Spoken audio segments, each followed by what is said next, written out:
मोदी हटाओ देश बचाओ, ये पोस्टर का हम लोग विमोचन कर रहे हैं। 30 तारीख आज हमारे पूरे भारत के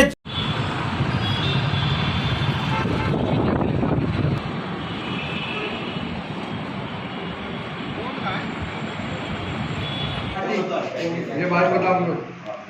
नमस्कार साथियों, आए सभी प्रेस के साथियों का हार्दिक स्वागत अभिनंदन।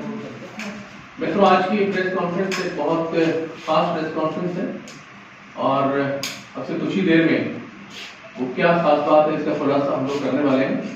लेकिन हमेशा डायस की परंपरा है कि संबोधनकर्ताओं का परिचय आपसे करवाया जाता है। उसी कड़ी में मैं आप योगेंद्र गुप्ता और मेरे साथ अब आपके अपने हो चुके हैं, इसके बाद आपसे विधिवत परिचय हो चुका है हमारी पार्टी के राजस्थान के प्रदेश अध्यक्ष श्री नवीन पालीवाल जी। सभी मीडिया के भाइयों का स्वागत है। आज देश कार्यालय में मेरी प्रेस कॉन्फ्रेंस एक आम आप लोगों के सामने रूबरू हो रहा है। अगर कोई गलती हो तो भाइयों से क्षमा चाहिए। आज की जो महत्वपूर्ण प्रेस कॉन्फ्रेंस है ये मोदी हटाओ देश बचाओ का हम लोगों ने नारा दिया है हमारे राष्ट्रीय संयोजक अरविंद केजरीवाल जी। आज आपको बताना चाहेंगे कि देश की क्या स्थिति हो रही है, उस बारे में आप लोगों को बताना चाहेंगे। आज़ादी की लड़ाई में हमारे शहीद हंसते हंसते फांसी का फंदा चूम रहे थे। उनका सपना था कि जिस दिन हमारा देश आज़ाद होगा, अशिक्षा दूर होगी और भारत एक शिक्षित राष्ट्र बनेगा, देश के लोग इलाज के लिए नहीं भटकेंगे, नौजवानों को रोजगार मिलेगा, किसानों को फसल के दाम मिलेंगे और मोदी के रहते हुए यह सपना पूरा नहीं हो सकता। जब अंग्रेजों की हुकूमत थी उस समय कोई पर्चा नहीं बांट सकता था, पेपर नहीं निकाल सकता था। भारत की आज़ादी के वीरों की आवाज को कुचलने के लिए उसी समय अंग्रेजों ने कानून बनाए। आज फिर उस कानून का सहारा लेकर देश की आवाज को कुचला जा रहा है। दिल्ली के अंदर मोदी हटाओ देश बचाओ का पोस्टर लगा और हुकूमत थर्रा गई। अंग्रेजों के राज में भी कभी एक पोस्टर और एक पर्चे के लिए 138 FIR दर्ज नहीं हुई थी। आगामी 30 मार्च को देश के कोने कोने में मोदी हटाओ देश बचाओ के पोस्टर लगाए जा रहे हैं। आज देखते हैं कि तुम्हारी FIR, मोदी जी की FIR पुलिस और जेल में कितनी ताकत है, जब चप्पे चप्पे पर मोदी हटाओ देश बचाओ के पोस्टर आज लग रहे हैं। जेल भर देंगे मगर मां भारती को बचाने के लिए सीना और हाथ कम नहीं पड़ेंगे। साथियों, आज देश के संविधान की धज्जियां उड़ाई जा रही हैं। विपक्ष की आवाज को कुचलने के लिए फर्जी मुकदमा में फंसाने की कोशिश की जा रही है। देश के किसानों के ऊपर जबरदस्ती काले कानून लगाए जा रहे हैं। किसानों ने 1 साल तक दिल्ली के अंदर आंदोलन किया। सरकार ने बदले में उनको क्या दिया?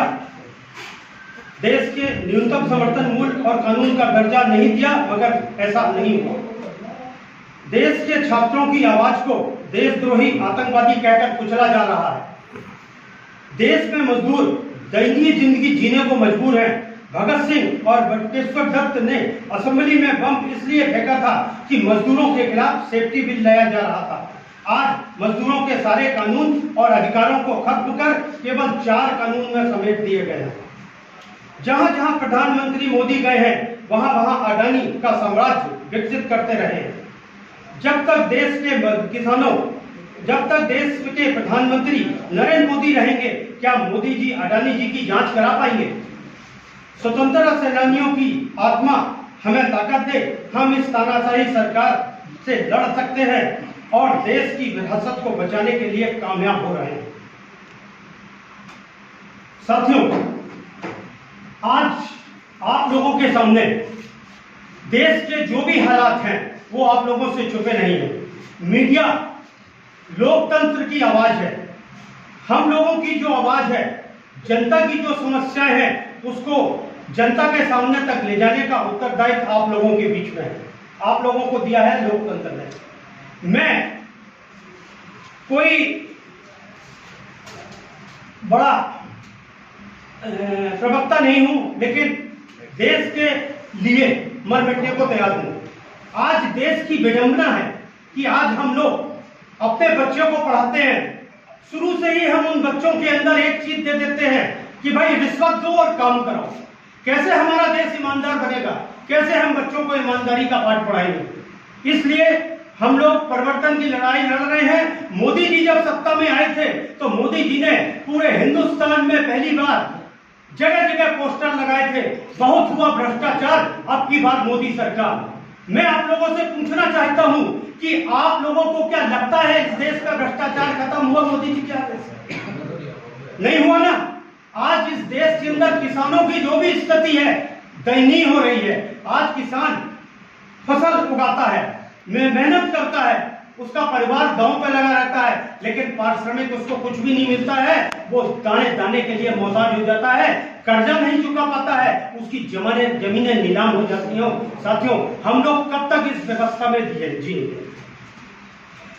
भारत दुनिया का सबसे बड़ा लोकतंत्र कहलाता है, लेकिन आज मोदी जी ने लोकतंत्र की क्या स्थिति कर दी है कि आज हम कुछ आवाज उठाना चाहते हैं तो हमको जेलों में डाल दिया जाता है। आज अगर हम लोगों ने एक पोस्टर लगा दिया दिल्ली के अंदर तो क्या हो गया? गुनाह कर दिया क्या? जो हमारे 131 कार्यकर्ताओं के ऊपर इन्होंने FIR दर्ज की है। इन व्यवस्थाओं को बदलने के लिए हम लोग लड़ रहे हैं, और जब तक हमारे देश में मोदी जी से हमको मुक्ति नहीं मिल जाती है तब तक हम लोग इसी तरह किसानों के लिए जनता की आवाज उठाते रहेंगे। आज हम लोग एक पोस्टर का भी विमोचन कर रहे हैं।